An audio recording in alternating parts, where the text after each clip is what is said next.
Hey skiers, I'm Jeff from skiessentials.com. I'm Bob. Happy Friday. Welcome back to our Top 5 Fridays ski industry news videos.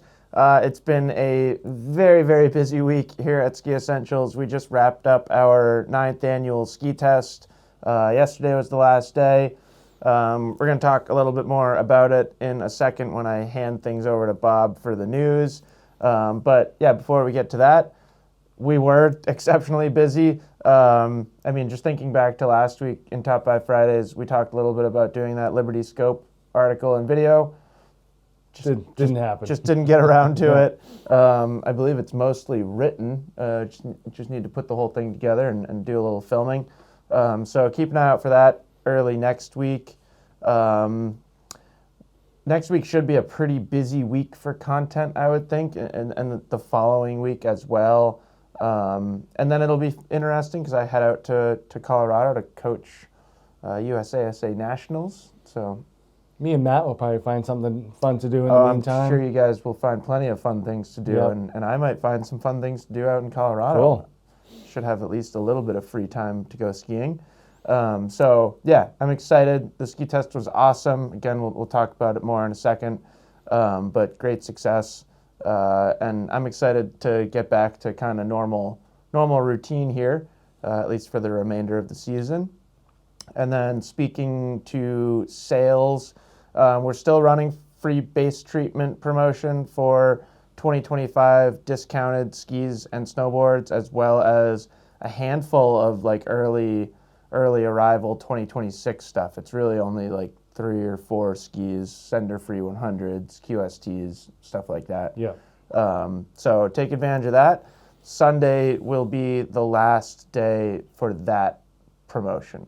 So including today, 3 more days, and then that will be it for free base treatments, at least for a while. Yeah. Bob, I think it's also about time that we do a spring bargain basement video. I was just combing through our 2025 deals, and Yep. I've already got some picked out. I don't know if you've looked ahead, but Yep. I'm ready to go. Yeah, so the base treatment promotion is going to end, but prices on 2025 stuff continue to drop. I mean, really through the remainder of the spring, through the summer, into next fall. I think we've spoken about it at least briefly, but that's like manufacturer controlled. So we have dates that we have to adhere to for the lowest price, essentially, that we can list a ski for sale. So, we're at the whim of the manufacturers in that sense, Yep. but you'll continue to see prices drop, and in that light, I think it'd be time to do a fun spring bargain basement video. Yeah, and it's really the best time to get the length that you want at Yeah. a good price. If you wait too long, you might not get the size you want at that price. So that's Yep. kind of the incentive there. No, it's like that describes it very accurately. It's kind of like a constant balance of like availability and hold on. I don't know what I'm doing here. You know what I mean? Availability and price. Value. Yeah, where like those Yeah. things like, as price, this is going to not look right, but as prices go down, as my hand goes up, availability goes down. Yeah. So, there's, Yeah. I'm going to stop talking. I'm clearly very tired, but I think you know what I'm trying to say. Prices continue to drop, but as they do so, skis sell out, lengths sell out, Yeah. and then we're ultimately generally left with like 192s. Yeah. Yeah. Something like that. So that's it. I am not shying away from the fact that I am extremely tired right now. So I think I got everything there. Bob, do you want to talk about some ski news? Topic number 1, ski test. Yes. We'll get right to it. Past 3 days, we've held our 9th annual ski test, testing 2026 skis. And you put together an email earlier out to our reps just thanking them for showing up, because it's a big pull for them at the end of the year to kind of bring everything and do what we do for three solid days. It's pretty big effort. I mean, it's a big effort for everybody, but yeah, those reps. big thanks to all those guys. So you included a couple of stats that I pulled. We have 148 total testers. Yep. So ski and snowboard testers. Yep, most ever. Yeah, which is great. I mean, that's Yep. how we get our data for these tests and how we get a lot of really interesting viewpoints on these skis. That it's not just Jeff and I sitting up here talking about what we think about them. It's a much broader scope. So if you don't identify with Jeff or I as a skier, Did you get a new Kessler sweatshirt? of course I did. I think it's sweet. Yeah, that's one of the benefits from going to the ski test. I must have missed that benefit. Anyway, sorry to interrupt. That's all right. But yeah, that's how we get a broader view of skis, is by getting feedback from 148 people as opposed to 2. 1,050 completed test forms so far. That number will rise as people catch up to the work that they have done the past 3 days. And Rossignol was the most commonly misspelled brand. Yeah, I thought that was- I think it's 6 different spellings. Six or different. 7. Yeah, Yeah, that was my favorite thing that I pulled out for this email. yeah. And do you have a number of skis? I didn't see that. Roughly. Yeah. It's somewhere between 330 and 350. I kind of lost track of the final detailed count because like a couple skis, I wasn't sure if they were going to be there or not. Between skis and snowboards, it's over 400. It's got to be less than 450, but well over 400. So yeah, it was pretty cool. And yeah, that 1,050 completed forms so far. That'll easily get to 1,500. It might even get higher than that because like you and I have Right. a good amount to do, and some other people on our internal staff. So I'm really excited because there will be just no way around it. There will be more information in our published 2026 ski test than we've ever had before. Did you write down my data points thing? No, That was fun too, I thought. that was the number. I don't know. It So- didn't mean much to me. Sure. It means much. It's something to me because I like numbers and Yeah. statistics and stuff like that. And if you're like me and you like this stuff, there are like excluding things like date and email and time and some things that don't really matter. There are 18 total variables in our test form. So 18 variables and 1,050 completed forms. And I think I counted 18,900 data points that we collected in the ski test. Pretty good. Which I think is just really cool. And then, yeah, when everything's all said and done, that'll be closer to like 30,000. Yeah. So, All right, Jeff. Over the past 3 days, give me one ski that stood out to you that you had never been on before. that's such an unfair question. Nordica Unleashed 120. Okay. Yeah, that was a good one. Yeah, it stood out. Yeah, that was a good one. Yeah, and yeah, it's pretty cool. And we haven't talked about it at all, I don't think, yet this year. Yeah. But there is a new Unleashed 120 for next year. We've got one in the building now. I think we bought it, actually, because they didn't have a demo. And then we were like, yeah, just mount it and we'll buy it. Yeah. So I think we own that ski now. You're going to have to fight Matt for it at some point, I'm sure. And if Matt wants it, he has to pay for it. So that's fine. Yeah, I'd say that one. All right. No, I'll throw another one in there. Kesley M9. All right. Kind of their new Yeah, mid-80s it's kind of second tier. to MX. Yep. Yeah. I guess get the 89 width. Yep. Yeah, I thought that was great ski. Yeah. And to be honest, Bob, the rest is a bit of a blur. Yeah.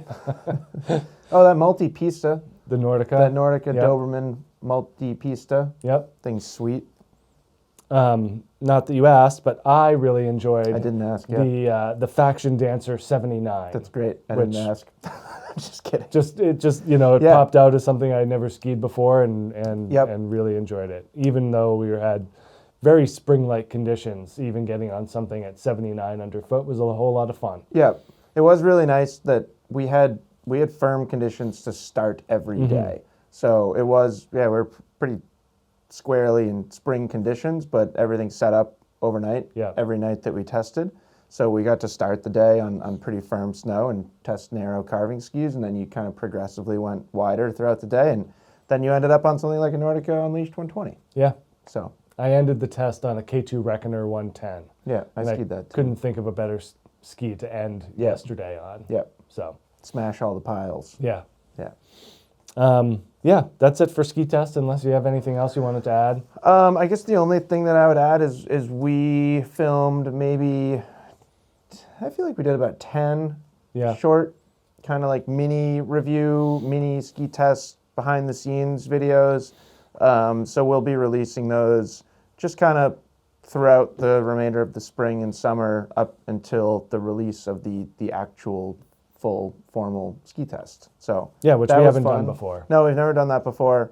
And hopefully people enjoy those. They're Yeah. very similar to what we do when we do like an on snow review, but quicker. Yeah. So All That's right. it. I'm going to turn the page on the ski test here. yeah, I'm like falling asleep. Okay. so We'll move on. I'll make it. And then I have to edit it. I might fall asleep editing. Number 2, FIS Recap. Women were in Italy. The DH was canceled. They did one Super G last week, so the second one was held on Friday. Lindsey Vonn 13th, Lauren Masuga 19th, Jacqueline Wiles 30th. And these are the last races before Sun Valley Finals, which we will get to.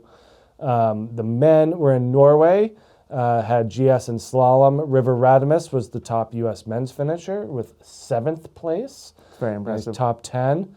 And Ben Ritchie was 14th in the slalom, and Jet Seymour 27th. So Great again, name. there's the last chance to kind of position yourself for the finals that are held in Sun Valley. 2 T's in jet, right? Yeah, because extra fast. Yeah. It's popped into my brain a couple times how close my name is visually to Jet. Well, and I wrote, how much cooler Jet is than Jeff. yeah, and actually, like my handwriting, it Looks like looks Jeff, like Jeff. right? So, I hear you. So yeah, moving on to those Sun What's up, Valley Mom? Like, finals. come on, Mom and Dad. Yeah. It's actually my dad's birthday. Happy birthday, Dad. Oh, nice. I don't think my dad watches this, but if he does, happy birthday. Yeah. Yeah, so Sun Valley finals. For the women, they have 9 racers qualify for the U.S. Lauren Masuga and Lindsey Vonn made it for Super G and downhill. Pretty awesome. Yeah, like both Lindsey Vonn and Michaela Schifrin, who qualified for slalom, both had very kind of truncated years Yeah, or yeah. kind of, out of the ordinary types of years. So for them to make the finals is great. It does seem like it's going to be a tough climb for any of the U.S. women to make an overall podium for the entire season. They can certainly win or podium in their individual events, but to have a World Cup overall podium, a lot of things have to go right for Michaela specifically to get an overall top 3. For slalom. slalom. She'd have to win. And She'd have to win, and Several everyone other else would people. have to lose. Yeah. Pretty unlikely, but who knows? Men are sending 5 racers. Ryan Cochran Siegel is the notable person in both downhill and giant Super G, and Ben Ritchie in slalom. So again, similar thing. I think it's going to be tough for the overalls, but they can certainly win the individual races for which they qualified. cool. Number 3, a little bit of sad news. I feel like you're probably like one of the last people to be on the Whistler Glacier for Momentum Summer Camp. Yeah, honestly, probably because we were like the end Yeah. of that summer. Like, I don't think we were there for like the last week, or maybe Yeah. the second to last week. But So yeah. Powder.com's reporting that Momentum is canceling Whistler summer camps on the Horstman Glacier, at least for this year. They need to do more snowmaking, and there's a T-bar adjustment. I don't know if you have more personal knowledge of where the T-bar would have to go in order for this to happen, but for them to get back to summer skiing, it seems like more snowmaking and an alteration to where the T-bar goes are needed. Yeah, I don't know if it's an alteration to where the T-bar goes or if it's an alteration to the T-bar itself. Because Okay. basically, when we were there, you're basically riding the T-bar up a spine. Yeah. You know what I mean? So they're like pushing snow up so the snow is high enough that like you're not just getting dragged through the air by a T-bar. Yeah. And it's a really steep T-bar to begin with. So I think there's just challenges of getting like the right snow. So I would imagine if anything, they'll go in, maybe in the summer and potentially like smooth that section out and like lengthen the T-bar cables or something like that so you can be lower, like physically be lower. Or maybe the while you're snowmaking will.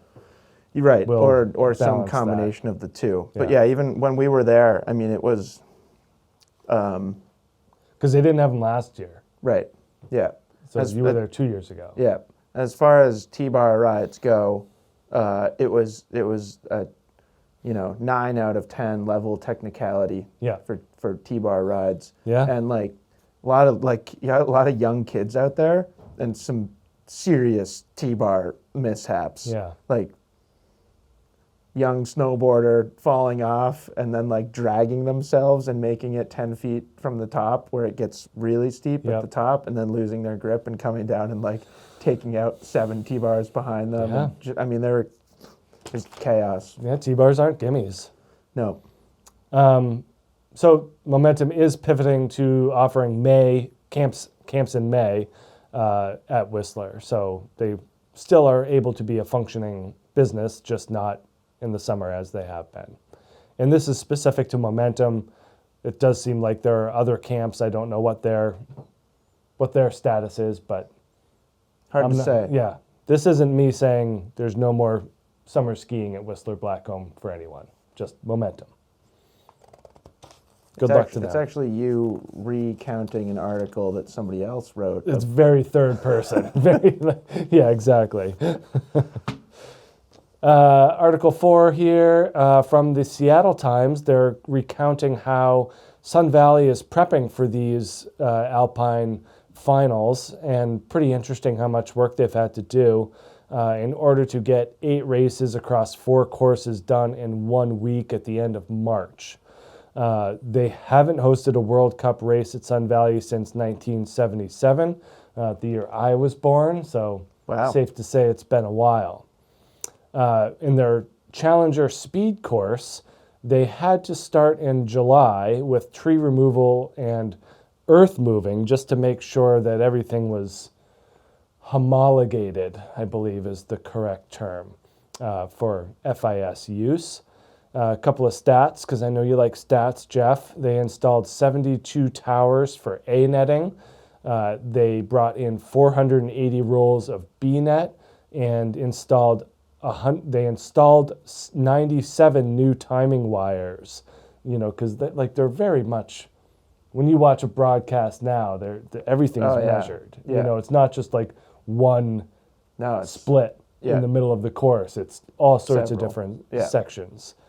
And then a bunch of fiber optic cable for TV and broadcast and stuff like that. So they've really had to put a lot of work into the speed course for sure. And then when it started, in March, when they started getting around to course prep, it started snowing, which is, I always find hilarious that the race crew hates it when it snows and they spend hours pushing the snow away. Yeah, where they get like 19 inches or something. Yeah, so seems like they're good to go. They put a lot of work in, and it'll be interesting to see how they pull it off. I'm excited. Yeah. Can I add one thing? Yeah. I'm surprised we didn't talk about the Freeride World Tour. I watched it yesterday, and I'm not going to say anything in case Matt was saving it for next week or something. Yeah, maybe. All right. That's it. Edits of the week. We have a trailer from Armada called Ornata. And this is just a short little teaser for a fall 25 full release. I was looking down the list of the team members. They got a strong team, that Armada ski team. Always have. That's pretty impressive, and it's like 40 skiers long. They truly always have. They've been very athlete focused from day one. Yeah. Number 2, this is Telemark from Telecolo. I assume that's short for Colorado, but I could be wrong. Fun little Telemark film filled with all sorts of stuff from backcountry to park and urban and big mountain, and no heels attached. Pretty cool. Number 3, side quest, night skiing video. Auntie, you're going to have to help me with this. Olila? Auntie. Auntie Olila? Mm-hmm. Okay. Night skiing, there's lights, and he has a headlamp. Yep. So- in Ruka?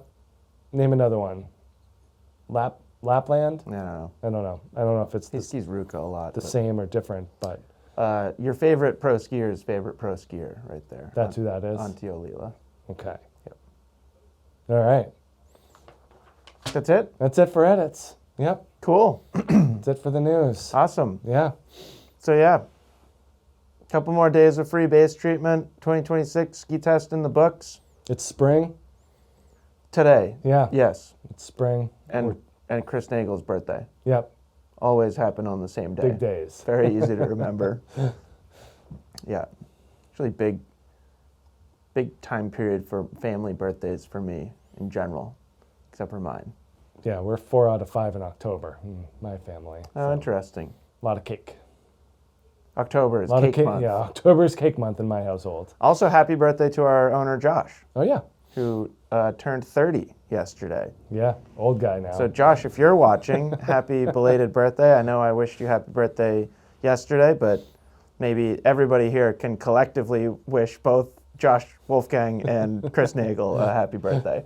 And that's all I got. Yeah. Like I said, next week we'll be back to like much more normal routine. It's been pretty hectic around here the past couple weeks getting ready for ski test, but yeah, happy that it was a successful event, and stay tuned for more, and we'll talk to you soon. Bye.